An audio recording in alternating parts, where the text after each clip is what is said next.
Hello. Well, looks like you work. How are you, Gabby? Hi, Emilio. How are you? I'm doing fine. We, as always, are, for those of you listening and struggling with setting up all the technology behind this, it's quite complicated. It shouldn't be, but it is.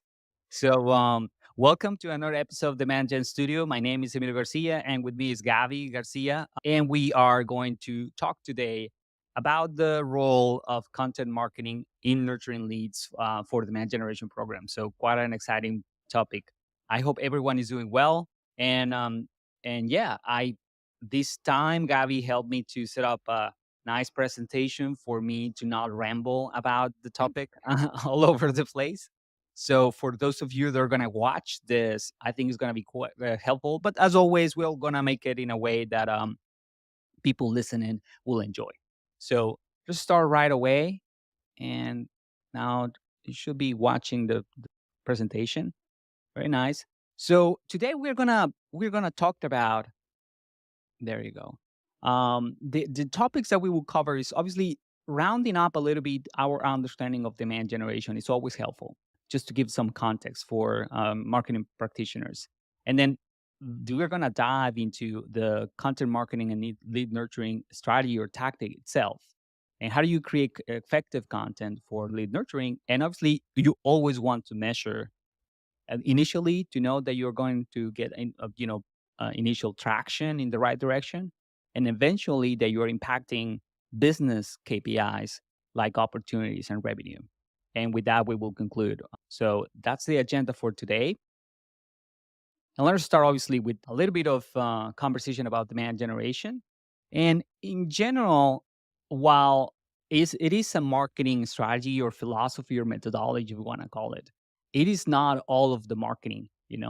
That's very important. It is similar to what happened, for example, with inbound marketing. It is a way of doing marketing, but it's not all of marketing because even in inbound, there is a whole section of marketing that is not covered there related to, for example, branding or what happens mostly on the traditional marketing space.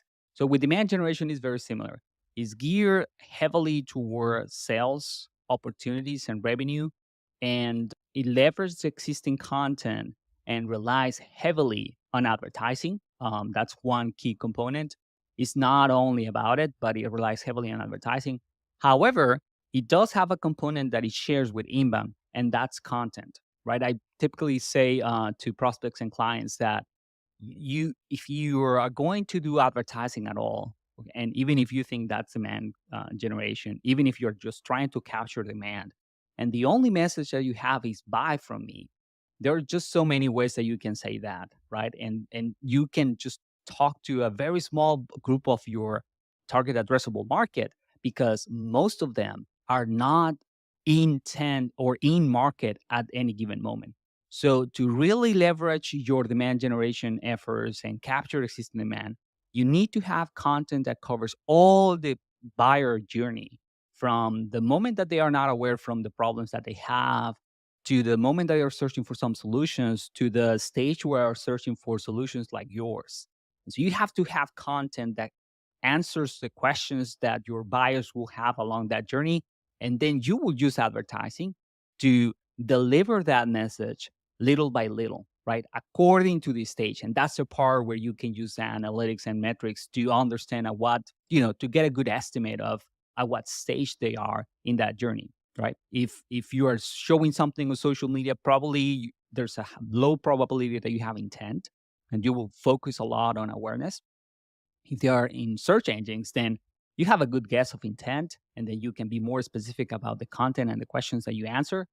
And if they're in your website, then probably they're aware a lot of things, especially if they're visiting pages that are related to how your solution works and how people have success in the past with your solutions. Then you know that they have to be there's a high probability that they're aware of the solutions because they are on your brand. And obviously they know your brand.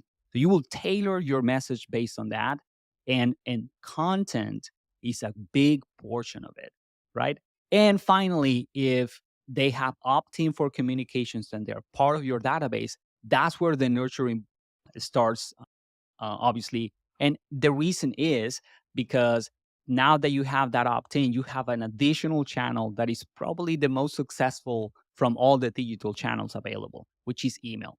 I have a friend that focuses a lot on email marketing, and he uses this expression that, email has been killed so many times, right? It's like a channel that is dying and is going away.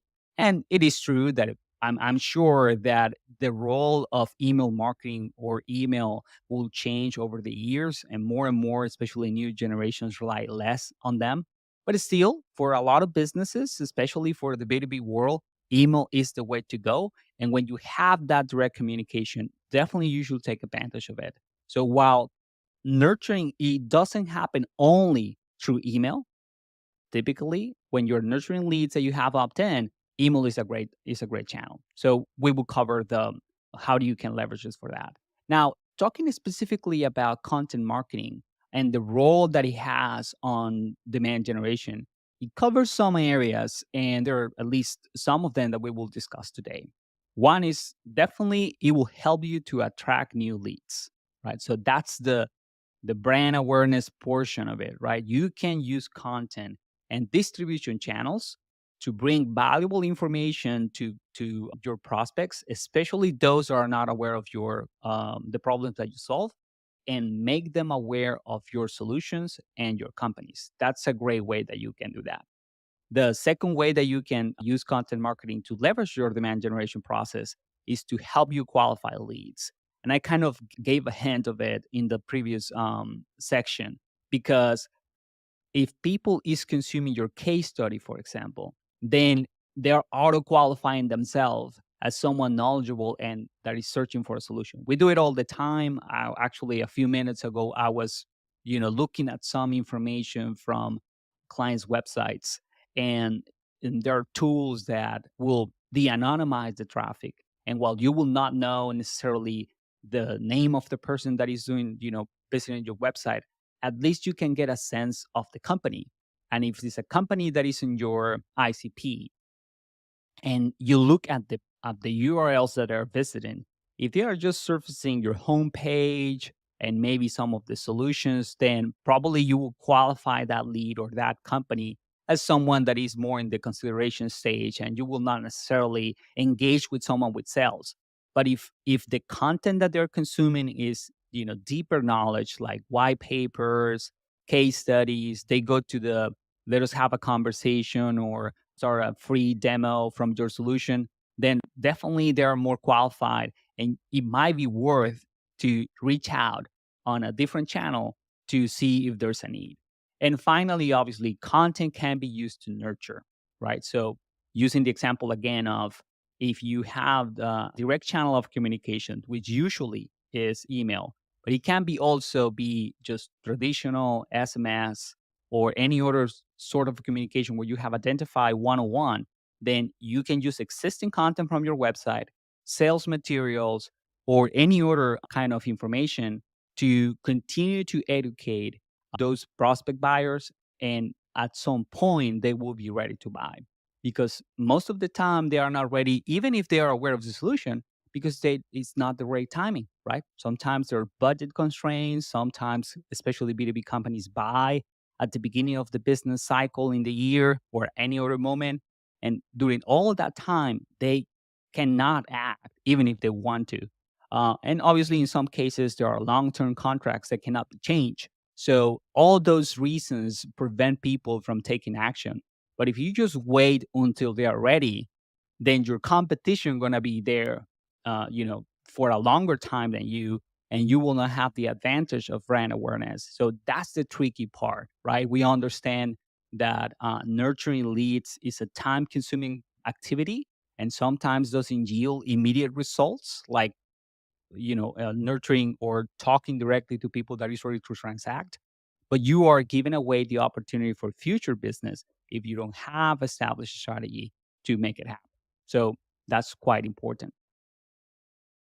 So, as we are saying here, content marketing therefore can be used at all these stages, not just at the beginning, right? So, you can use it for brand awareness purposes, you can use it for consideration purposes, you can even use it for when you have already exciting clients, that's another big lost opportunity here. If you have a database of current clients and it's large, and you don't have a consistent effort coming from marketing to nurture those clients, you are losing opportunities to cross sell and upsell those customers. And there are many ways that happen. Most of the times what happens is that, especially in larger companies, right? If your client is a very large company, you might be their provider or partner for one division or one department, and the rest of the company or other key departments that might take advantage of your solution might not be aware of your solution, of your company. If you have a way to establish conversations with other divisions or departments, you can expand the business that you have. And obviously the second reason why this is important is because even your current customers, they are not aware of all the new features, solutions, and changes that your solution have, and it's important to have your clients know about it so they can expand their usage. One company that I think does this very well is our solution partnership with HubSpot.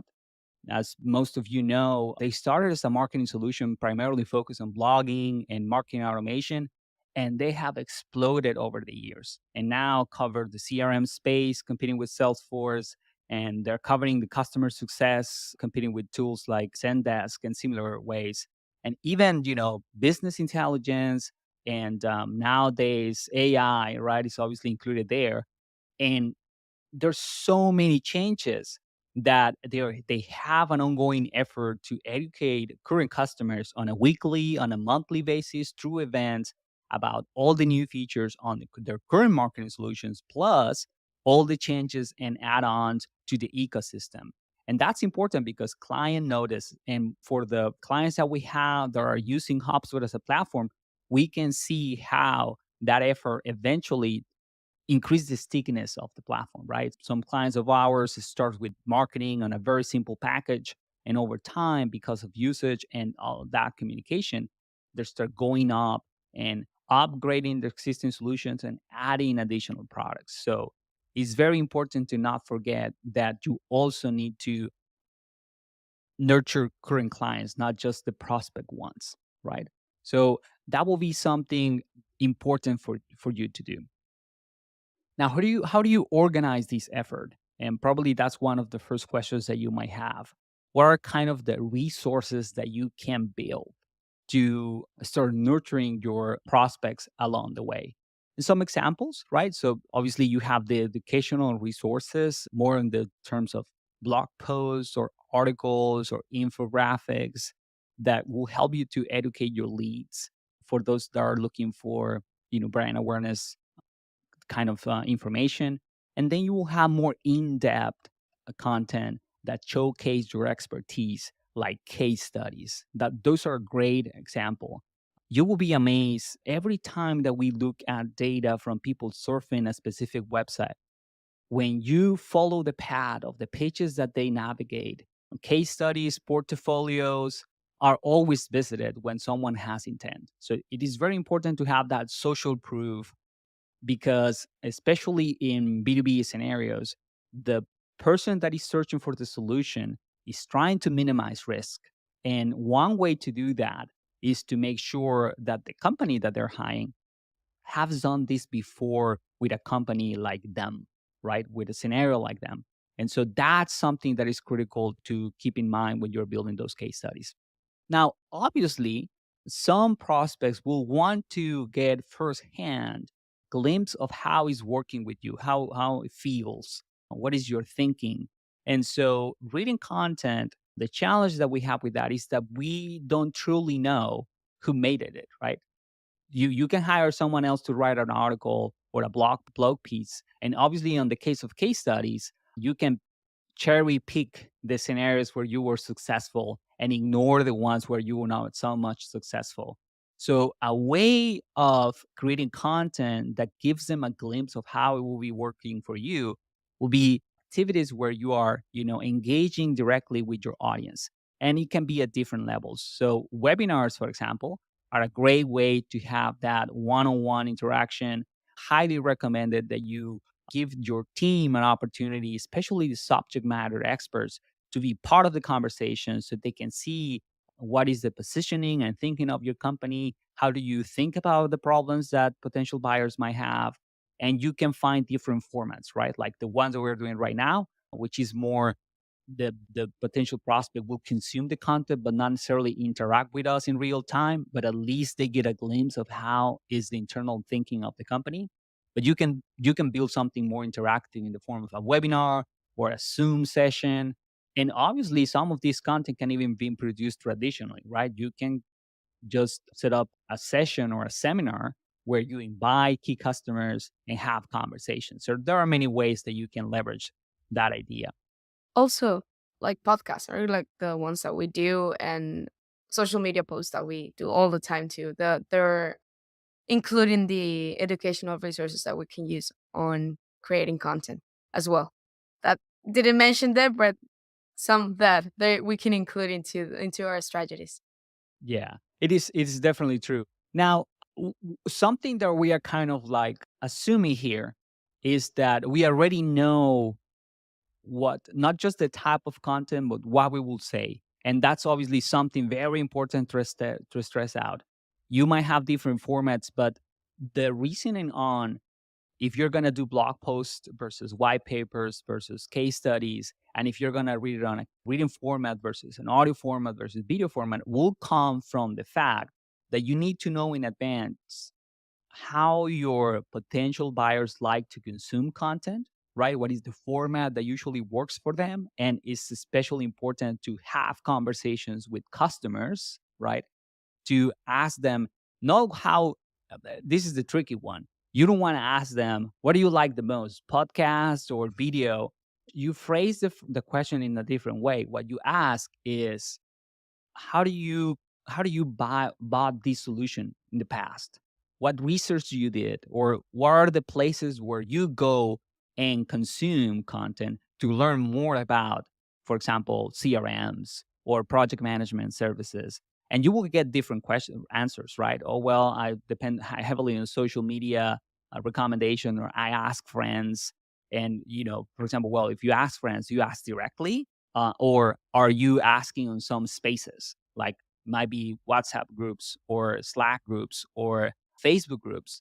And so, depending on how they are getting to know about potential solutions and their habits, right? I'm a habit podcast listener versus, I spend a lot of time on YouTube.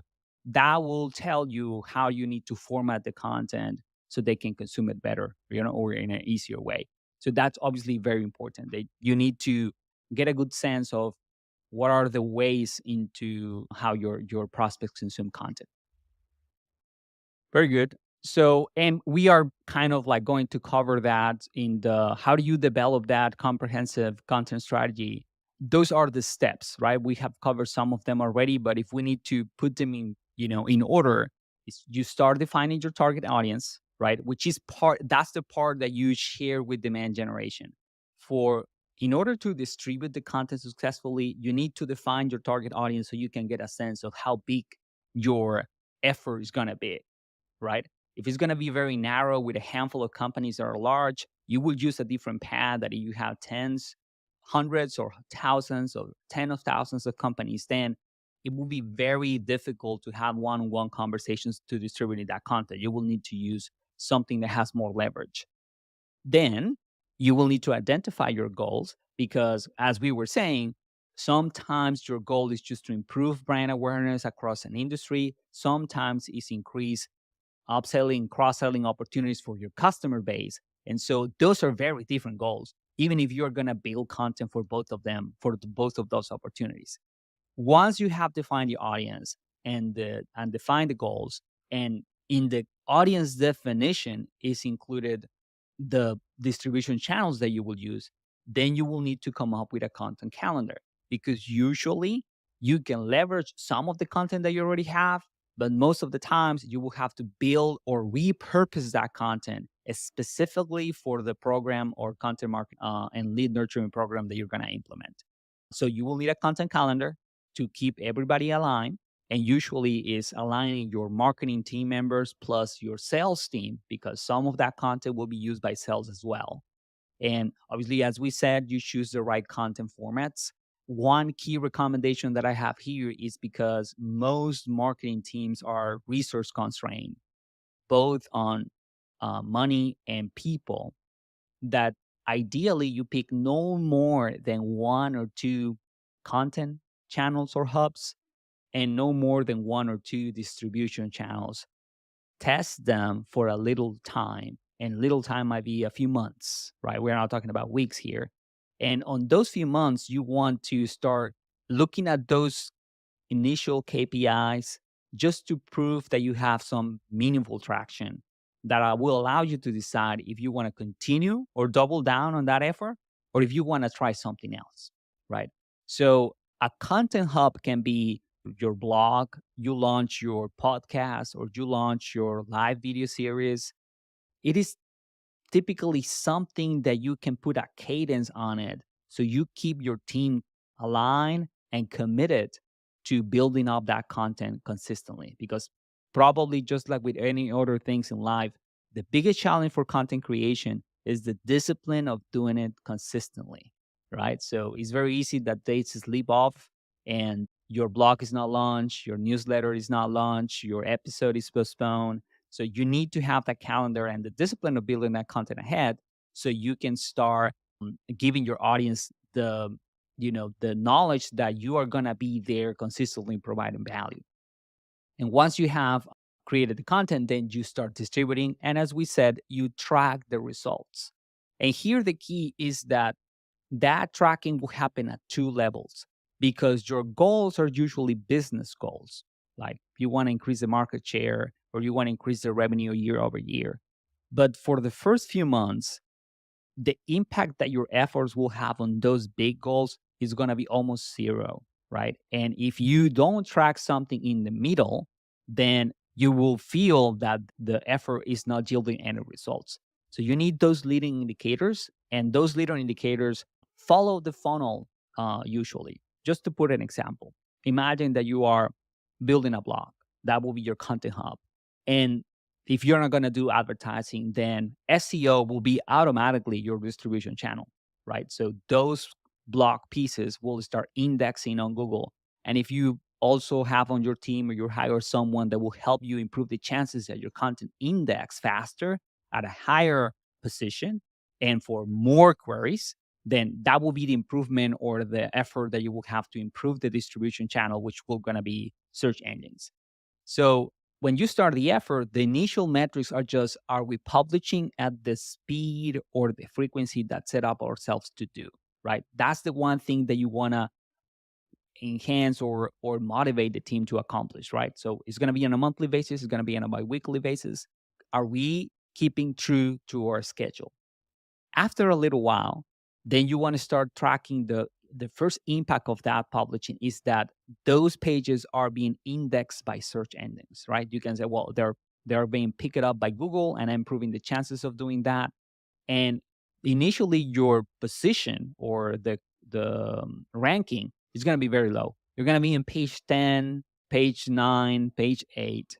And so the only thing that you can track at the beginning is that you're moving from page to page, but your traffic impact will be almost zero, because very few people click on results on page 9. That's the reality.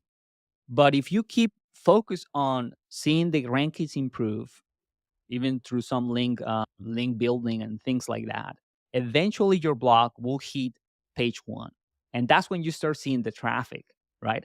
And now you can start tracking the impact that those blog pieces are having on your traffic for your website.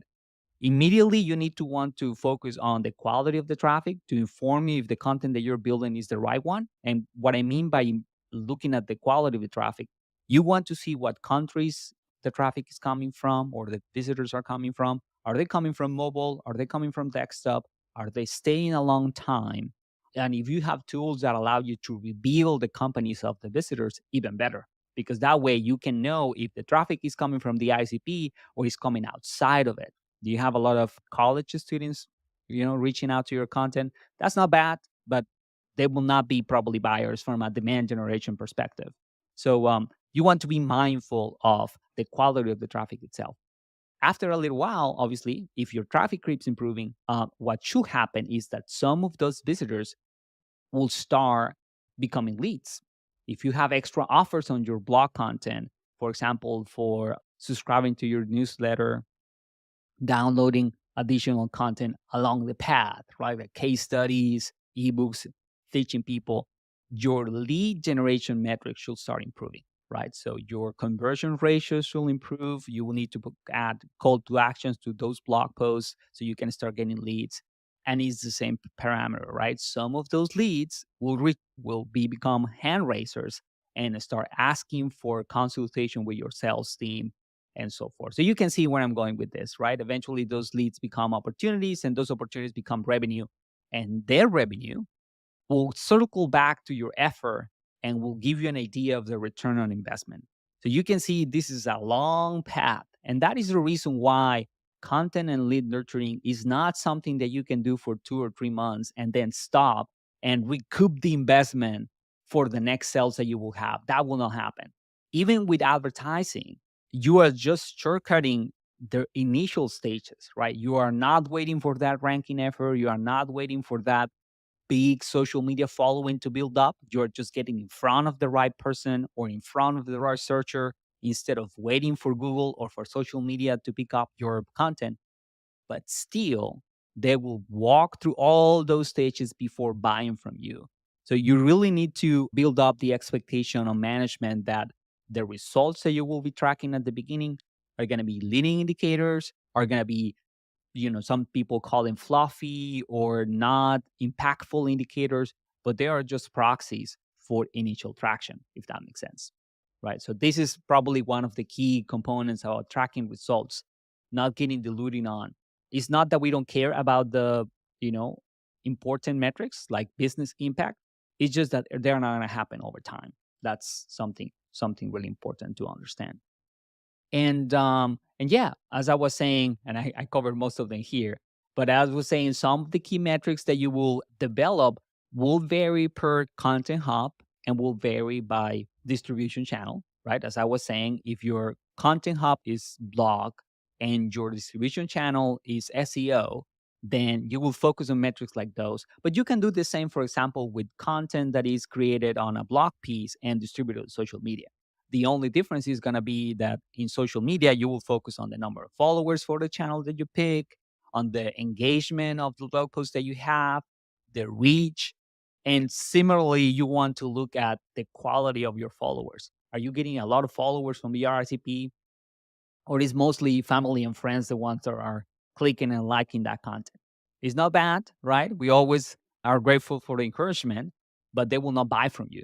And so you want to make sure that you are finding the right places, the right groups, the right locations where you're putting that content on social media to increase the chances that some of them will come back to the website and start asking inquiries.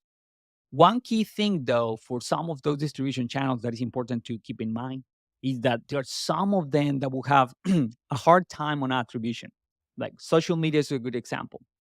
You will find that a lot of people will consume the content on social media. They will not click necessarily on it. They will take actions that are very hard to track on analytics, like saving that piece of content, sharing with other people, even maybe saving it for consuming later.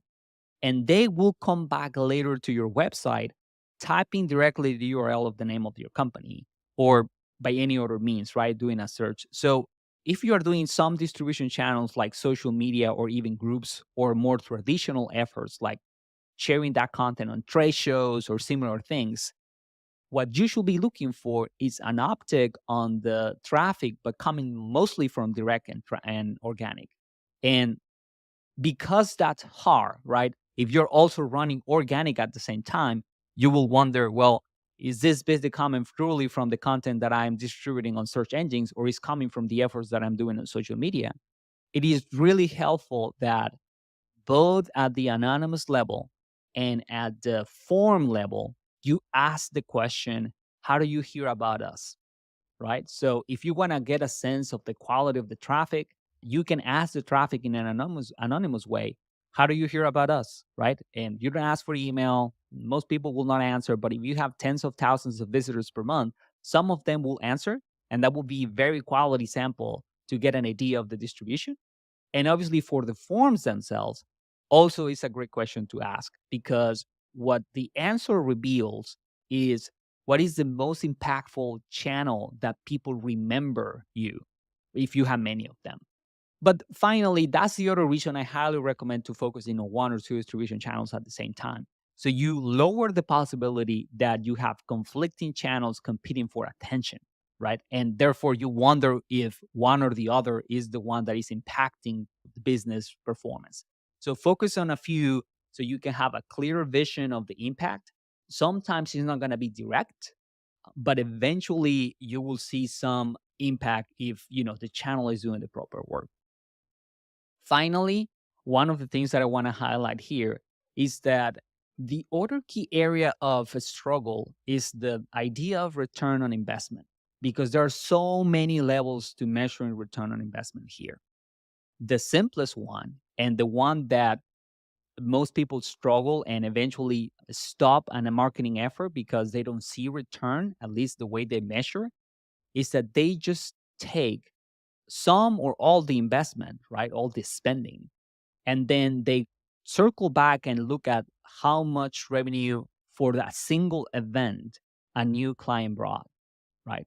So that is a problem, because if you do that for some kinds of transactions and for some kind of products and services, the one time purchase is not large enough to justify the acquisition cost, right? We'll put you some examples. If you take that approach, how will Starbucks or Coca-Cola, right, advertise at all or do marketing at all? You are trying to get a customer to buy a $5 or $6 cup of coffee, right? So it is not a high transaction value.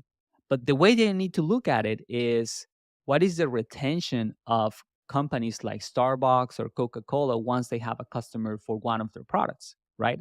Or let's say Gatorade, for example, right? You don't buy one Gatorade if you like it.